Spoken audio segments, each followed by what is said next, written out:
السلام عليكم ورحمة الله وبركاته. وحشتوني جدا جدا جدا. اخباركم ايه؟ عاملين ايه؟ يا رب تكونوا كلكم بخير وفي احسن حال يا رب باذن الله. مكملين مع بعض طبعا بقيه الفيديو بتاع المره اللي فاتت. احنا المره اللي فاتت اتكلمنا عن ازاي تختاري شريك حياتك. النهارده ان شاء الله هنتكلم بعد ما اخترتي بقى وخلاص وقررتي واتخطبتوا وكده وعملتوا الخطوبه الجميله بتاعتكم وابتدي يجي عندكم البيت او ابتديتوا تخرجوا بره حسب ما انتم محددين بقى في البيت وكده، حسب ما باباكي او ولي امرك محدد يعني. هتخرجي بقى معاه ولا هيجيلكوا البيت؟ هيجيلكوا كل قد ايه؟ كل 15 يوم، كل شهر، كل اسبوع؟ هتخرجي معاه بره؟ هتخرجي مع مين؟ حسب بقى انتوا حددتوا وقررتوا ايه. فهيبتدي بقى اتخطبتوا، هتبتدوا بقى تفتحوا مع بعض مواضيع. طب ايه المواضيع اللي انتوا بتفتحوها مع بعض؟ بصوا، خلينا متفقين كده مع بعض ان الفتره ديت، وخلينا متفقين برضو على حاجه تانية. يبقى في حاجتين كده هنتفق عليهم. اول حاجه ان دي فتره انتقاليه، ان انت في بيت يعني باباكي ومامتك، وهتنتقلي لحياه تانية خالص. كنت عايشه حياه وهتروحي لحياه تانية نهائي مختلفه نهائي.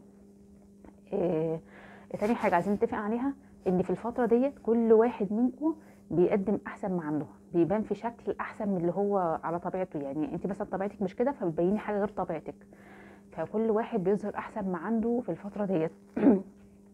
وممكن يعني ايه يظهر منه حاجات هي اصلا ما تكونش من سلوكياته او من طبيعته. فخلينا بقى ايه متفقين على القاعدتين دول، لان دول ايه محتاجين ايه شويه تركيز كده شويه.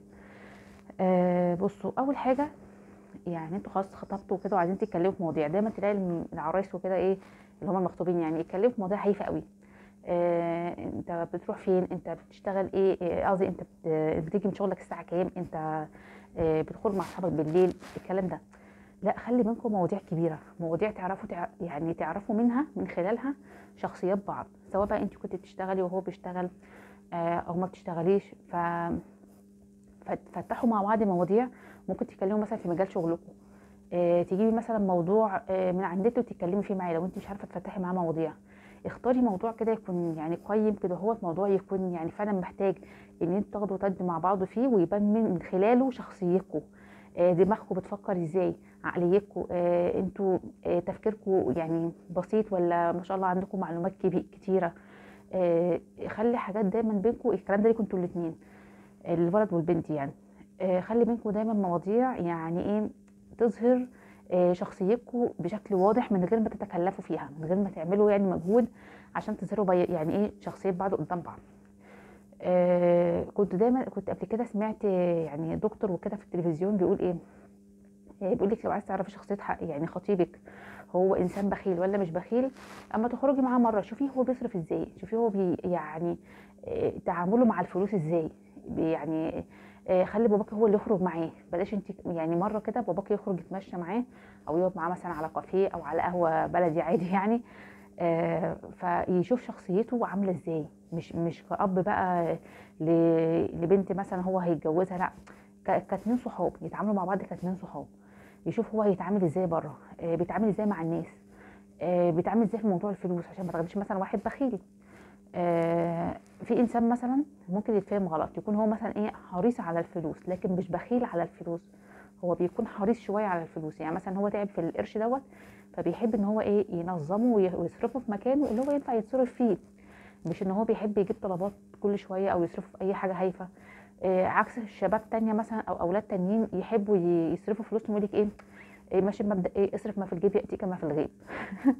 ناس كتيره كده والله، ممكن كمان منهم ستات، يعني في ستات منهم كده وفي رجاله كده. فانت مثلا ممكن هو مثلا لو انسان حريص شويه وبيحب يعرف القرش بتاعه رايح فين وجاي منين، انت تفتكريه بخيل.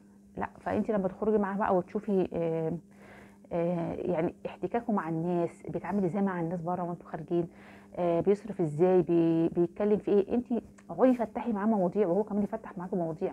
ما هو الكلام ليكوا انتوا الاثنين، هو عايز يشوف شخصيتك وانت تشوف شخصيته، عشان ما تتفاجئوش مع بعض بعد كده بعد ما تتجوزوا ان انتوا يعني شخصياتكم مش نافعه مع بعض. ونبص نلاقي بقى ايه نسبه يعني طلاق كتير قوي بيحصل، يعني يمكن كل دقيقتين مثلا تلاقي حاله طلاق. فربنا يصلح حالكم جميعا يا رب ان شاء الله. فاول حاجه ان خلينا متفقين كده ان كل واحد يبعد عن الشكليات، بلاش نعمل شكل، بلاش يبقى يعني ايه نبين حاجات مش فينا، نقعد نطلع حاجات احنا نبين حاجات للناس اللي قدامنا هي مش موجوده فينا اصلا. يعني مثلا ندي مثال على كده، تبص تلاقيها مثلا ايه، خرجوا مثلا بره مع بعض، قاعدين مثلا ايه، في كافيه مثلا، او قاعدين مثلا في مطعم بياكلوا مثلا مع بعض. فتبص تلاقي هي بقى ايه محرجه تاكل، فتبص تلاقيها بتاكل بالنقنقه كده، وبقى ايه حته حته كده وصغنونه ومش عارفه ايه وكده، بتقعد تنقنق كده، وهو يبدا يتحايل عليها طب كلي دي، طب مش عارفه ايه، وهي اصلا تلاقيها في البيت ما شاء الله يعني بتاكل ما شاء الله وخلص الاكل البيت كله. لا انا بقولكيش يعني اعملي كده بره، بس خليكي طبيعيه يعني، كلي عادي، كلي مش لازم يعني تخلصي الاطباق كلها قدامه يعني، بس كلي بطبيعتك يعني، بلاش تتكلفي انك تتعاملي معاه، لا خليكوا طبيعيين. صدقوني والله لو بقيتوا طبيعيين مش يعني مش هتتفاجئوا مع بعد كده في الجواز ان انتوا شخصيات مختلفه ومش نافعين مع بعض. لو هو عمل معاكي زي ما انت بتعملي معاه، ان هو يبين احسن ما عنده وانت تبيني احسن ما عندك، مش هينفع، لانه بعد كده انتوا بصوا الجواز ده عامل زي البطيخه، انت بقى ونصيبك بتفتحيها وتلاقيها انت ونصيبك، يا تلاقيها حمراء يا تلاقيها لون تاني. فبل ايه اللي بيعمل كده بقى؟ ان احنا بنظهر احسن ما عندنا ونبان بشخصيه مش بتاعتنا اثناء الخطوبه. خلينا طبيعيين، خلينا واقعيين، يعني نبات بطبيعتنا، ما نتكلفش في الكلام، ما نتكلفش في التعامل، في الاكل، في الشرب، ليكي وليك الكلام دوت. طب لو حصل منكم مشكله، طبيعي هيحصل مشكله، شيء طبيعي، انتوا اتنين لسه بتتعرفوا على بعض، وخاصه لو انتوا بقى ولا كنتوا زملاء مع بعض في الجامعه، ولا مثلا كنتوا جيران، ولا كنتوا قرايب، فانتوا لسه بتتعرفوا على بعض، لسه بتعرفوا شخصيه بعض. فلازم تفتحوا مواضيع، قلنا لازم تفتحوا مواضيع، ولازم كل انسان ما يحاولش يبين احسن ما عنده، لا يبين من طبيعته، يبين شخصيته الطبيعيه. تالت حاجه قلنا نفتح مواضيع مع بعض، نشوف موضوع كده نتناقش فيه مع بعض، من خلاله هنعرف دماغ بعض، وهنعرف احنا بنفكر ازاي، هو بيفكر ازاي وانت بتفكري ازاي. آم، بصوا في حاجه كمان انا يعني ايه ما قلتهاش المره اللي فاتت، يعني بلاش لما تيجوا تتجوزوا يبقى انتوا الاثنين سنكم زي بعض بالظبط. يعني يعني هو مثلا عنده 23 وانت عندك 23، بحس ان ايه ان لما بيبقوا زي كده المخطوبين هم بيبقوا زي كده، دماغهم بتبقى ايه يعني زي بعض، يعني الراجل المفروض يبقى ايه، له وقاره كده، هو ليه شخصيته، بيبقى دماغه اعلى من دماغ الست، تحسي هو اللي محتويها، مش تلاقيهم هما اتنين كده نائر ونقر مع بعض، تحسي هما يعني ايه اطفال كده مع بعض. انا ما اقصدش ان هما اطفال يعني كدماغ، لا ان هما يعني ايه بيمسكوا البعض على الواحده، لان هما سنهم من سن بعض، فتحسي تفكيرهم كده قريب يعني واحد. المفروض ان الراجل يبقى ايه، دي شخصيته كده ويحتوي الست، يكون هو اكبر منها، ما بقولش يكون اكبر بقى ب 10 سنين ولا ب 15 سنه، لا يعني يكون مثلا في فرق كده مثلا سنتين ثلاثه، بحيث ان ايه يبقى هو دماغه تقدر تحتويكي وتحتوي تفكيرك. طب نرجع بقى للنقطه بتاعتنا، ان احنا ايه خلاص نفتح بقى مواضيع مع بعض ونقعد نتناقش فيها مع بعض، ولو حصل بينا مشكله ما نحاولش نكبرها، لا نمسك المشكله حصلت ازاي وهنحلها ازاي. فده تدريب ليكوا انتوا بقى، لما تحل مشكلتكم وانتوا مخطوبين ده هتتعاملوا بيه بعد كده بعد الجواز، ان انتوا بعد الجواز بصوا بقى بعد الجواز ايه، تبص مثلا لما تحصل مشكله بينهم، تبص تلاقي اتصلت بمامتها وباباها وعيلتها كلها تيجي تطين عيشته يعني فاهمين، تعمل فيها عمايل، انت زعلت بنتنا، انت مش عارفه انت بهدلتها، احنا بنتنا مش كده يا جماعه، طب ما ليه انتوا عملتوا كده؟ سيبوهم هما الاثنين يحلوا المشكله بتاعتهم، بلاش انتوا تتدخلوا، بلاش عنصر ثالث يبقى يعني جوه الموضوع. هي المشكله اصلا بتبقى صغننه قد كده، وتبص تلاقي لما هما يدخلوا فيها تبصوا تلاقيها بقت قد كده. فيعني سيبوهم هم يحلوا مشكلتهم، فانتوا هتتدربوا على الموضوع ده من وانتوا مخطوبين، لما تبقوا زعلانين مع بعض ما تروحيش من كده في البيت، بصي يا ماما عمل معايا ايه، بصي يا بابا عمل معايا ايه، وهو نفس الفكره يروح مثلا او يكلم صحابه او يقول لمامته او لبابا. لا حلوا المشكله بينكم عشان المشكله ما تكبرش، واللي انتوا هتعملوه وانتوا مخطوبين دوت طريقه الحل بتاعه المشاكل هي اللي هتستخدموها، يعني ده يعتبر تدريب ليكم في الخطوبه، ان انتوا بعد ما تتجوزوا ازاي تحلوا مشكلتكم، عشان يعني ده كتدريب عملي كده، وانتوا ايه وانتوا في الفتره ديت.